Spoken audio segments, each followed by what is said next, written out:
పట్టు తొలి తెలుగు గ్రంథం మహాభారతం. తొలి తెలుగు కవయిత్రి తాళ్ళపాక తిమ్మక్క. తొలి తెలుగు వాగ్గేయకారుడు తాళ్ళపాక అన్నమయ్య.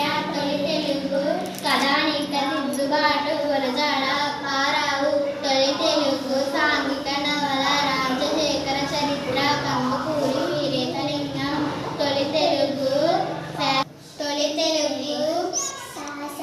శాసన పద్యం కరువోజు. తొలి తెలుగు జ్ఞానపీఠ బహుమతి గ్రహీత కందుకూరి విశ్వనాథ్ సత్యనారాయణ. తొలి తెలుగు నీతి శతకం సుమతి శతకం భద్రన్న. తొలి తెలుగు రాజు శ్రీకాకుళాంధ్ర మహావిష్ణువు.